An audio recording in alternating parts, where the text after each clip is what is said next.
ভারতের কমিউনিস্ট পার্টির শতবর্ষে পা।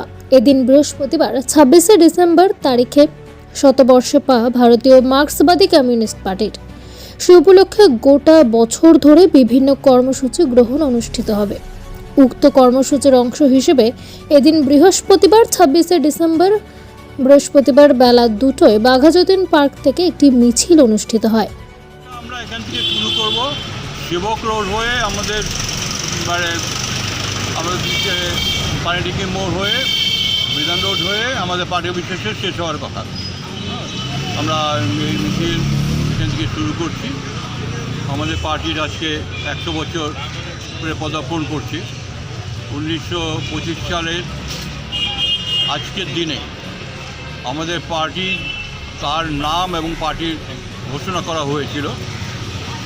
কারণ তার আগে 1917 সালে সোভিয়েত বিপ্লবের পর বিভিন্ন জায়গায় কমিউনিস্ট গ্রুপ তৈরি হয়েছিল। বিভিন্ন জায়গায় যে কমিউনিস্ট গ্রুপগুলো তৈরি হয় তারা কিন্তু নিজেদের মতো করে সকল কমিউনিস্ট মতাদর্শ প্রচার করত।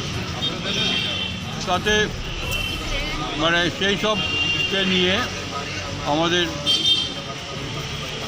বিভিন্ন আমাদের যারা আছেন ভাটে, ডাঙ্গে এবং আমাদের ভক্ত, এই কমরেডরা তারা ঠিক করেন একটা কনফারেন্স করে একটা সর্বভারতীয় রূপ দেওয়া হবে কমিউনিস্ট পার্টি। সেই হিসাবে 25 তারিখ থেকে 28 তারিখ ডিসেম্বরের 1919 সালে একটা সম্মেলন হয়েছিল কানপুরে। সেই সম্মেলন 26 তারিখে আমাদের সেই সম্মেলনের ঘোষণা করা হয় পার্টি কমিউনিস্ট পার্টি, ভারতের কমিউনিস্ট পার্টি এই নামে পার্টি হবে।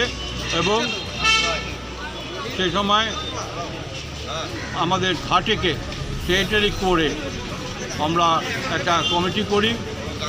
সেই সময় কমিউনিস্ট পার্টির উপরে ব্রিটিশরা প্রচণ্ডভাবে তারা চায়নি যে ভারতবর্ষে কমিউনিস্ট পার্টি প্রতিষ্ঠা হোক, তারা চায়নি যে কমিউনিস্টের মতাদর্শ প্রচার করা হোক। ব্রিটিশরা আমাদের উপর লাগাতার সে সময় দমন পীড়ন করেছে।